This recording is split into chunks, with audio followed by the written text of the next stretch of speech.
Bismillahirrahmanirrahim. Alhamdulillahi rabbil alamin wa bihi nasta'in ala umuri dunya waddin. Wassalatu wassalamu ala asyrafil mursalin sayyidina Muhammadin wa ala alihi wa sahbihi ajma'in. Amma ba'du. Assalamualaikum warahmatullahi wabarakatuh. Sedang pendengar dikim dirahmati oleh Allah Subhanahu wa taala, bertemu lagi dengan saya Ali Zainal Abidin bin Abu Bakar Al-Hamid dalam rancangan Fiqh Sirah yang diterbitkan oleh Ustaz Syafiq Zulkifli.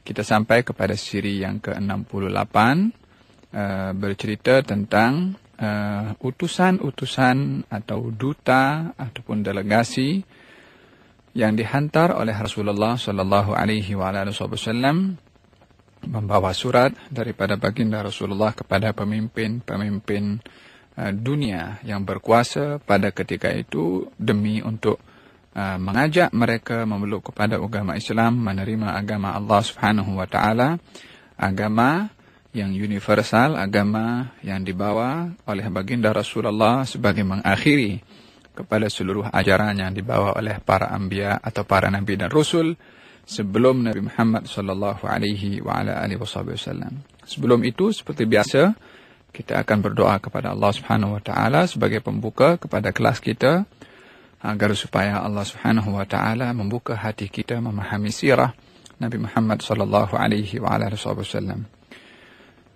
Bismillahirrahmanirrahim. Nawaina at-ta'allum wa at-ta'lim, التذكر والتذكير والنفع والانتفاع والإفادة والاستفادة والحث على التمسك بكتاب الله وسنة نبيه والدلالة إلى الخير والدعاء إلى الهدى ابتغاء مرضات الله وقربه وثوابه آمين اللهم آمين.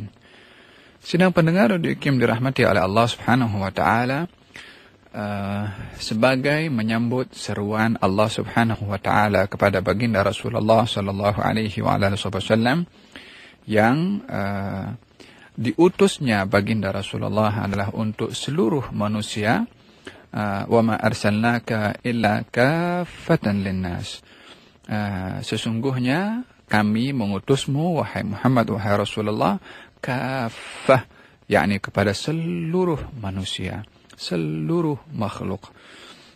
Dalam deklarasi yang diberikan oleh Allah Subhanahu wa taala kepada baginda Rasulullah untuk menyampaikan agama ini kepada seluruh manusia, ianya bukan hanya terhad kepada bangsa Arab sahaja, walaupun baginda Rasulullah daripada bangsa Arab, dan bukan hanya kepada Bani Israel sahaja, walaupun risalah baginda Rasulullah adalah melengkapkan apa yang dibawa oleh nabi-nabi sebelumnya, termasuk anbiya, para nabi daripada kalangan Bani Israel, dan bahkan dakwah Rasulullah adalah kepada seluruh umat manusia, tak kira bangsa, tak kira keturunan, bahkan kepada seluruh golongan jin, untuk menerima dan beriman kepada risalah yang dibawa oleh Rasulullah sebagai penutup kepada risalah-risalah para nabi sebelum Nabi Muhammad sallallahu alaihi wasallam. Maka melalui seruan itu baginda Rasulullah sallallahu alaihi wasallam melakukan kewajiban yang diamanahkan oleh Allah kepada beliau untuk menyampaikan dakwah ini kepada seluruh umat manusia. Setelah lebih kurang 15 atau 16 tahun, atau lebih kurang hampir 20 tahun baginda Rasulullah sallallahu alaihi wasallam di dalam misi dakwahnya melalui pelbagai perangkat, bermula daripada dakwah sirriyah, yakni dakwah secara rahasia, bermula dengan dirinya dan juga ahli keluarganya dan juga kerabat terdekat baginda, lalu mulai menyebar dakwah ini kepada orang-orang di Mekah pada waktu itu dan pada kabilah-kabilah di sekeliling kota Mekah termasuk Taif, dan seterusnya sampai baginda berhijrah ke Madinah setelah 13 tahun berada di Mekah. Bermula daripada hijrahnya baginda Rasulullah ke Madinah, dakwah itu menghadapi pelbagai jenis sekatan daripada orang-orang kafir Quraisy sehingga selama 6 tahun dari setelah baginda Rasulullah SAW berhijrah, dakwah itu masih agak agak terhad untuk bergerak ke semerata tempat pada ketika itu, disebabkan oleh kerana kesibukan Rasulullah dan bersama kaum muslimin untuk menghadapi peperangan demi peperangan, menghadapi kaum musyrikin, yang mana hampir setiap tahun baginda Rasulullah sallallahu alaihi wasallam akan menghadapi peperangan, bermula daripada tahun kedua daripada hijrahnya Nabi sallallahu alaihi wasallam yang berlaku peperangan pertama, yaitu peperangan Badar. Maka setiap tahun ada saja peperangan yang dihadiri oleh baginda Rasulullah, dan baginda keluar daripada kota Madinah untuk menghadiri peperangan. Walaupun dalam sekian kali baginda Rasulullah keluar untuk berperang, ada yang peperangan itu terjadi, ada peperangan itu yang tidak terjadi disebabkan musuh lari terlebih dahulu sebelum berjumpa dengan Rasulullah sallallahu alaihi wasallam. Tapi pada masa yang sama, kesibukan Rasulullah untuk mempertahankan kota Madinah dan juga membentuk satu pasukan yang kuat supaya tidak dicabuli kehormatan kaum muslimin oleh kaum musyrikin yang berdendam dan ingin memerangi kepada kaum muslimin. Itulah kesibukan dakwah dalam peringkat mempertahankan atau membina benteng kekuatan kaum muslimin. Setelah baginda Rasulullah berhijrah, satu perubahan berlaku setelah berlakunya Sulhul Hudaybiyah, perjanjian damai Hudaybiyah yang terjadi pada tahun ke-6. Disitulah barulah baginda Rasulullah mendapati satu ruang yang begitu terbuka untuk tidak menyibukkan di dalam mempersiapkan kekuatan menghadapi peperangan, disebabkan oleh kerana sudah disepakatinya perjanjian damai antara kaum muslimin dengan kaum musyrikin. Barulah baginda Rasulullah mengambil strategi dakwah yang menjadi pegangan kepada as-sahabah dan juga para tabi'in dan juga para ulama untuk menyampaikan dakwah melalui dakwah bil lisan, yaitu dengan lisan, dengan tulisan, dengan bilhal, dan juga berhijrah ke berbagai tempat untuk mengajarkan wahyu Al-Quran yang dibawa oleh baginda Rasulullah sallallahu alaihi wasallam. Ini adalah peringkat yang terakhir atau peringkat yang ketiga diambil oleh Rasulullah dalam menyebarkan dakwah setelah pelbagai peringkat yang dilalui sebelum ini. Sebagaimana saya jelaskan dalam siri yang lalu berkenaan dengan cara pilihan Rasulullah kepada duta-duta beliau untuk dihantarkan ke negara-negara kuasa besar pada waktu itu, baginda memilih duta profesional, dalam arti pilihan Nabi SAW adalah orang-orang yang boleh untuk bercakap bahasa negara yang akan diutus ke negara itu seseorang daripada sahabat Nabi SAW. Dalam kelas yang lalu saya bahaskan orang yang dihantar oleh Rasulullah ke Habasyah untuk berjumpa dengan An-Najasyi adalah Sayyidina Amr bin Umayyah Al-Dhamari, yang mana dengan surat yang dibawa oleh Amr itu disampaikan kepada An-Najasyi, menyebabkan An-Najasyi turun daripada singgasananya, duduk di lantai sebagai tanda tawadhu, membaca surat Nabi Muhammad SAW, meletakkan surat itu di kedua matanya sebagai tanda memuliakan kepada orang yang menulis surat, yaitu baginda Rasulullah sallallahu alaihi wasallam. Duta yang kedua yang dihantarkan oleh Rasulullah, ada 6 duta yang dihantar pada hari yang sama. Yang kedua adalah dihantar bernama Dihya ibn Khalifah Al-Kalibi.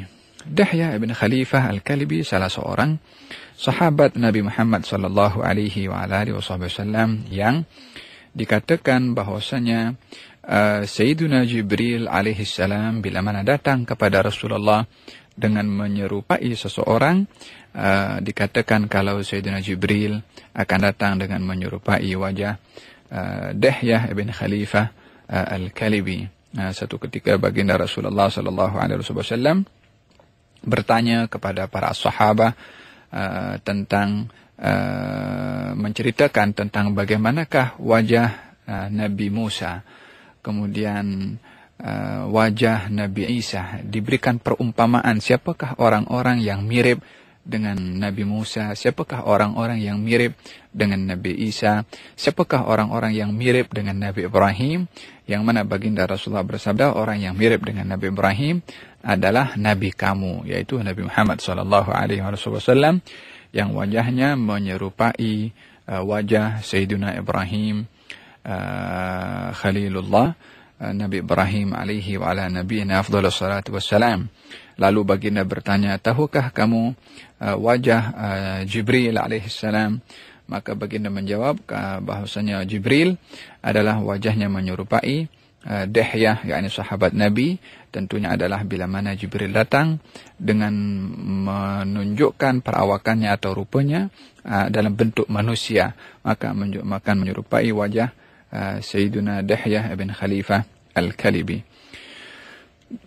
Sidang pendengar yang dirahmati oleh Allah Subhanahu wa taala, Dihyah yang dihantarkan oleh Rasulullah berjumpa dengan Raja Romawi Hercules pada ketika itu, yang mana Dihyah membawa surat itu dan diberikan oleh Dihyah kepada Hercules, Raja Romawi. Lalu Hercules yang menerima surat itu dan dibaca surat itu adalah berbunyi, Bismillahirrahmanirrahim, min Muhammad Rasulillah ila Hiraql azim Rum.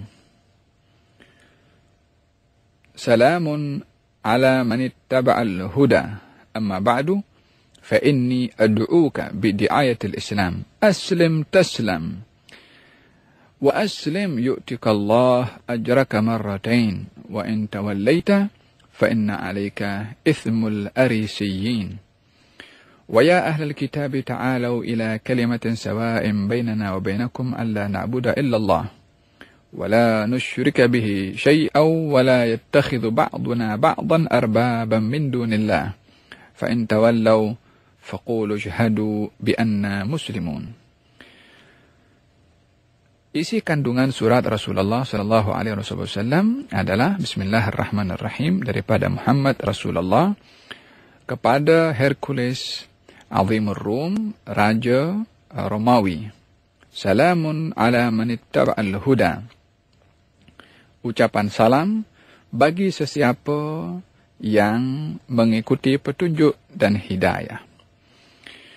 Daripada surat ini nampak kalau baginda mengucapkan salam.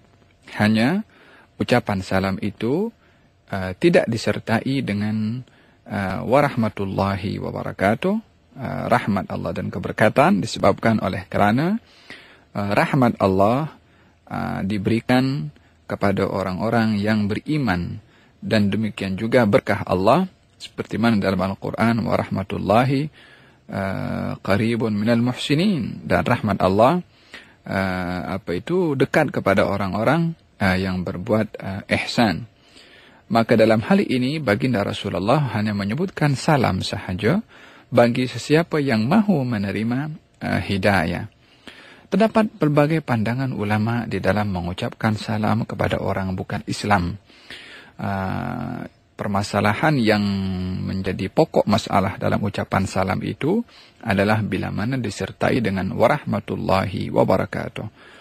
Akan tetapi bila mana salam itu sekedar salam, ucapan salam sejahtera ataupun assalam sahaja tanpa ada rahmatullah wabarakatuh, adalah diperbolehkan oleh sebahagian ulama mengucapkan salam tanpa menyebutkan warahmatullahi wabarakatuh.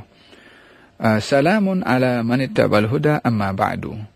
Fa inni ad'uka, sesungguhnya saya mengajak kamu, wahai Raja Romawi, yakni Hercules, bid'atil Islam, yakni untuk menerima ajaran syiar agama Islam.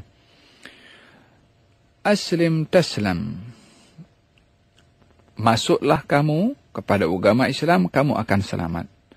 Wa aslim, dan terimalah Islam ini, yu'tikallah ajraka marratain, kamu akan diberikan oleh Allah ganjaran 2 kali. Di antara hadis Nabi SAW, golongan orang-orang yang akan diberi ganjaran oleh Allah Subhanahu wa taala 2 kali ganda adalah Kristen bila mana memeluk kepada agama Islam, atau Yahudi bila mana memeluk kepada agama Islam. Ganjaran 2 kalinya adalah ganjaran mengikut kepada agama Nabi Musa atau ajaran Nabi Isa yang ada dalam Taurat ataupun Injil, itu ganjaran pertama karena beriman kepada Nabi Musa atau Nabi Isa. Yang kedua adalah ganjaran yang kedua karena beriman dengan Nabi Muhammad SAW, beriman kepada 2 nabi. Maka dengan demikian baginda Rasulullah bersabda, kalau kamu masuk Islam, kamu akan diberi ganjaran oleh Allah 2 kali, yaitu ganjaran beriman kepada ajaran sebelum Rasulullah dan ajaran baginda Rasulullah SAW.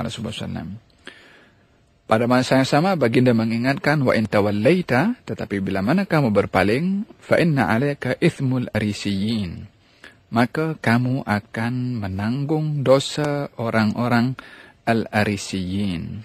Al-arisiyin, ada beberapa penafsiran apa yang dimaksudkan dengan al-arisiyin. Yang pertama adalah al-arisiyin itu nisbah kepada pengikut Raja Romawi daripada kalangan petani, dan juga mereka orang-orang yang mengikut kepada Raja Hercules dan beriman kepada agama yang diimani oleh Raja Hercules. Yang kedua adalah satu golongan Kristen yang dinisbahkan kepada seorang yang bernama Arius, yang mempunyai pengikut, yang mana Arius ini adalah salah seorang beragama Kristen yang tidak mengakui akan ketuhanan Nabi Isa alaihissalam, dan tidak mengakui akan disalibnya Nabi Isa, bahkan ia mengakui akan keabdian Nabi Isa alaihissalam, yang mana Arius pada akhirnya dengan pegangan yang mengatakan kalau Isa bukan anak Tuhan, dikucilkan oleh ramai padri-padri yang pada waktu itu di zaman Konstantin berpakat untuk mengatakan kalau Isa adalah merupakan mempunyai unsur ketuhanan kepada Nabi Isa untuk dijadikan sebagai pegangan akidah kepada kaum Kristen. Arius yang menolak konsep itu pada akhirnya dikucilkan dan dipulaukan. Sebagian yang menafsirkan kalimat al-arisiyin adalah dinisbahkan kepada pengikut Arius. Dengan apapun penafsiran yang saya sebutkan, kemukakan sebentar tadi, di situ terdapat ancaman kalau Hercules berpaling daripada ajaran atau ajakan Nabi Muhammad, dakwah Nabi Muhammad SAW untuk beriman kepada Rasulullah, maka dia pun akan menanggung dosa orang-orang yang mengikutinya. Lalu disebutkan dalam firman Allah Subhanahu wa taala yang maksudnya, wahai ahlul kitab, yakni Yahudi ataupun Kristen, kemarilah kamu kepada kalimat yang sama, yaitu tauhid, antara kami kaum muslimin dan kamu kaum Bani Israel, Kristen ataupun Yahudi, yaitu alla na'budu illallah, untuk tidak menyembah kecuali hanya kepada Allah, wala nusyrika bihi syai'a, dan tidak menyekutukan dengan Allah sesuatu pun, wala yattakhidhu ba'duna ba'dan arbaban min dunillah, dan tidaklah sebahagian daripada kami menjadikan sebahagian yang lain arbaban, golongan orang yang dituhankan selain daripada Allah, yakni tidak menjadikan satu itu daripada manusia hak Tuhan kepada manusia yang lain. Fa in tawallau, kalau kamu berpaling daripada seruan ini, faqulu ishhadu bi anna muslimun, katakanlah saksikanlah kalau kami, yakni baginda Rasulullah, muslimun, adalah orang-orang yang Islam, yakni menyerah atau berserah diri atau beragama Islam. Sidang pendengar yang dirahmati oleh Allah Subhanahu wa taala, Hercules pada waktu itu setelah menerima surat itu daripada Dihya, Hercules menerima surat itu lalu memegang surat itu dan menunggu beberapa masa untuk memastikan berita kenabian Nabi yang memang diketahui dengan pasti oleh Hercules kalau akan adanya Nabi di akhir penutup kepada para anbiya yang sedang dinanti-nanti oleh ramai daripada Bani Israel termasuk Yahudi ataupun Kristen.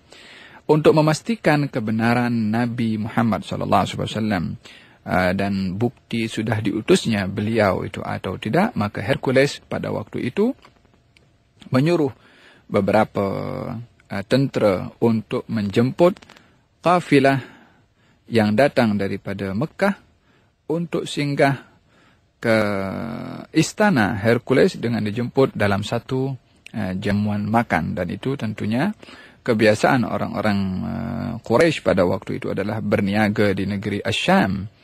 Rihlat asyita'i was-saif, itu kebiasaan orang-orang Quraisy adalah rihlat asyita'i was-saif, yakni berniaga, bekerja, berbisnes pada waktu musim sejuk dan musim panas. Di antara tempat yang didatangi oleh orang-orang Quraisy dalam perniagaan mereka itu adalah bila mana berada di musim sejuk atau musim panas adalah salah satunya di negeri Asyam yang dikuasai oleh Hercules. Ketika Hercules memanggil kepada kafilah yang ketika itu dipimpin oleh Abu Sufyan untuk dijemput akan jamuan makan, Abu Sufyan pun pada awalnya merasa hairan oleh kerana kerap datang ke negeri Syam dan tidak pernah pun dijemput dalam satu jamuan kecuali pada kali itu. Maka Abu Sufyan bersama dengan orang-orang Quraisy yang lain yang membawa barang perniagaan untuk dijual di sana, datang ke istana Hercules. Lalu Hercules memanggil kepada salah seorang penterjemahnya untuk menerjemahkan bahasa Hercules kepada bahasa Arab dan ditanyakan kepada mereka orang-orang Arab yang pada waktu itu diketuai oleh Abu Sufyan. Hercules bertanya, siapakah di antara kamu yang paling hampir dengan seseorang yang mengaku sebagai nabi daripada bangsa kamu, yakni bangsa Quraisy? Maka pada waktu itu Abu Sufyan mengatakan, saya.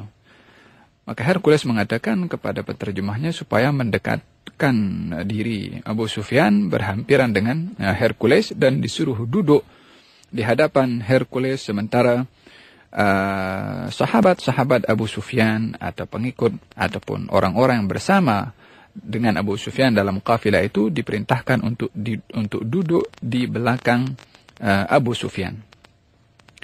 Tujuan Hercules melakukan demikian agar supaya Hercules ingin bertanya beberapa soalan yang dengan soalan itu kalau Abu Sufyan berdusta di dalam memberikan jawaban kepada soalan yang ditanyakan oleh Hercules, akan nampak daripada gerakan orang-orang yang bersama dengan Abu Sufyan kehairanan atau menampakkan satu image atau penampilan yang berbeza ataupun nampak daripada wajah itu tanda yang dengan tanda itu Hercules dapat mengetahui kalau Abu Sufyan berdusta atau tidak. Maka strategi itu yang dipakai oleh Hercules ketika ingin mengetahui akan kejujuran dan kesungguhan ataupun kebenaran jawaban Abu Sufyan.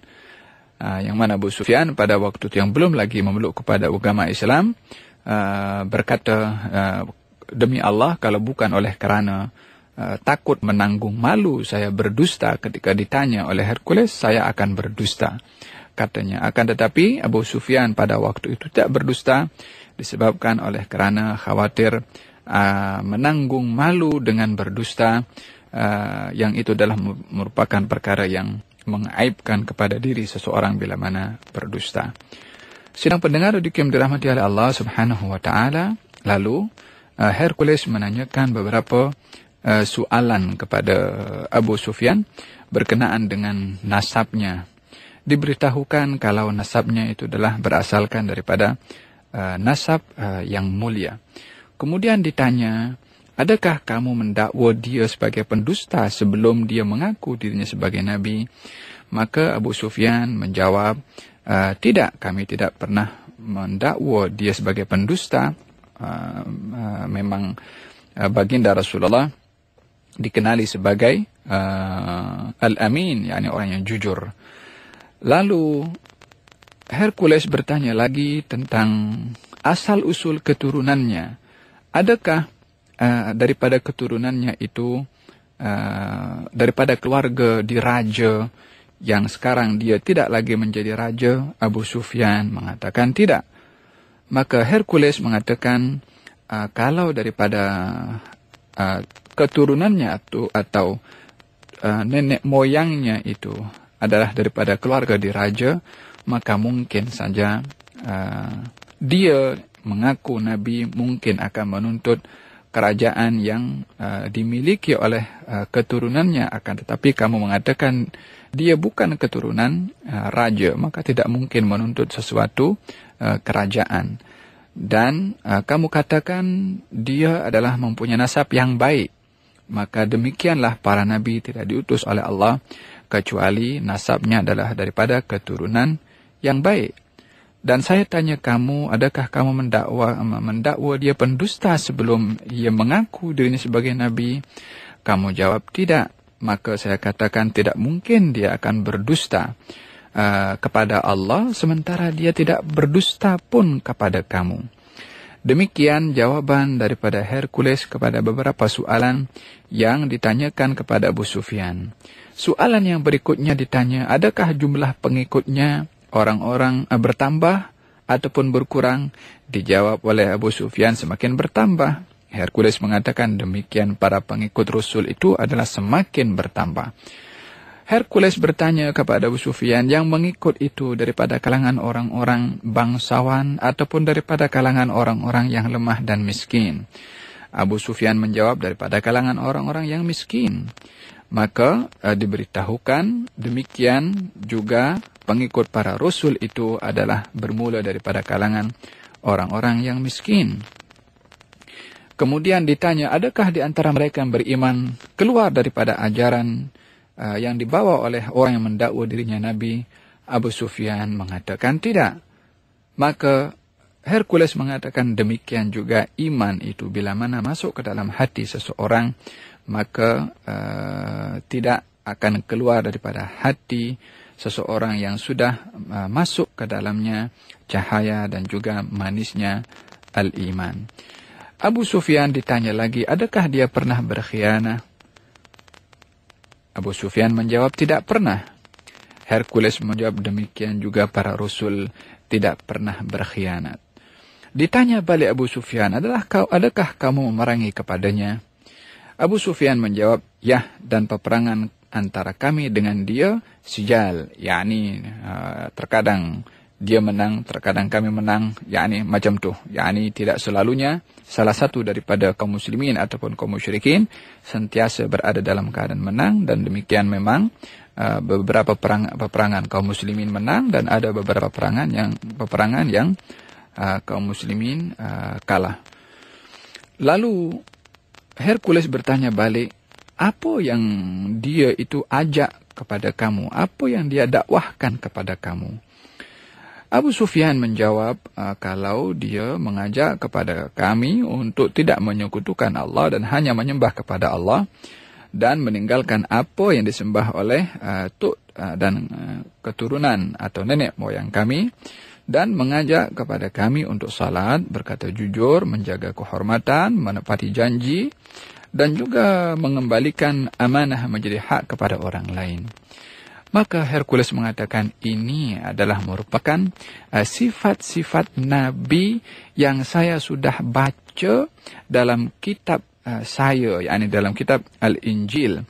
Saya sudah yakin akan kenabian Nabi itu, tetapi saya tidak menyangka kalau Nabi yang ada dalam kitab kami itu adalah daripada bangsa kamu, yang daripada bangsa Arab. Sidang pendengar yang dirahmati oleh Allah Subhanahu wa taala, Hercules menyadari dengan pasti kalau Rasulullah sallallahu alaihi wasallam sifatnya jelas ada dalam kitab Al-Injil, hanya yang tidak termaktub di situ daripada keturunan siapakah Nabi itu akan diutus oleh Allah Subhanahu wa taala. Maka Hercules mengatakan, semua yang disebutkan tadi adalah sifat Nabi, tetapi saya tidak tahu kalau Nabi itu akan diutus oleh Allah daripada bangsa kamu. Kemudian Hercules mengatakan, kalau yang kamu katakan tadi itu adalah betul, maka sungguh orang itu akan menguasai tempat yang saya pijak dengan kedua kaki saya ini, yakni negeri Syam itu akan jatuh ke tangan baginda Rasulullah sallallahu alaihi wasallam. Hercules lalu berkata, kalau saya memang tahu akan beliau, sungguh saya akan persiapkan diri saya untuk berjumpa dengan beliau, dan saya akan mencuci kedua kaki beliau, yakni Nabi Muhammad sallallahu alaihi wasallam. Demikian Hercules yang mengatakan sikapnya kepada baginda Rasulullah sallallahu alaihi wasallam yang mirip dengan sikap An-Najasyi dalam menghormati kepada Rasulullah sallallahu alaihi wasallam. An-Najasyi mengatakan bahwasanya kalau saya mampu, saya akan datang. Hercules mengatakan, saya bila mana saya dapat mengenali dengan pasti akan kewujudan beliau, saya akan datang dan saya akan cuci kedua kaki, yakni Nabi Muhammad sallallahu alaihi wasallam. Perbezaannya adalah An-Najasyi pada akhirnya memeluk kepada agama Islam, akan tetapi Hercules lebih mementingkan kepada singgasana dan kekuasaannya. Maka Hercules yang menyadari akan kenabian Nabi Muhammad sallallahu alaihi wasallam tidak beriman kepada Rasulullah karena khawatir akan kehilangan jawatan dan kekuasaan serta kekerajaan yang dipimpin oleh Hercules sendiri, yang insya Allah kita akan sebutkan, akan jelaskan kemudian apakah yang menyebabkan Hercules itu tidak beriman kepada baginda Rasulullah sallallahu alaihi wasallam. Sidang pendengar yang dirahmati oleh Allah Subhanahu wa taala, kita akan sambung kembali penghujung daripada kisah Hercules dan surat yang lain dihantar oleh Rasulullah kepada Kisra, raja di Persia, pada siri yang akan datang insyaAllah. Mudah-mudahan Allah Subhanahu wa taala bukakan hati dan minda kita untuk memahami sirah Nabi Muhammad sallallahu alaihi wasallam serta semangatnya di dalam berdakwah menyebarkan agama ini ke seluruh pelosok dunia, yang mana agama ini adalah merupakan agama yang penutup kepada seluruh agama, yang menjadi tanggung jawab kepada kita untuk membawa agama ini seperti mana dibawa oleh baginda Rasulullah sallallahu alaihi wasallam. Hadza billahi taufik. Wassalamualaikum warahmatullahi wabarakatuh.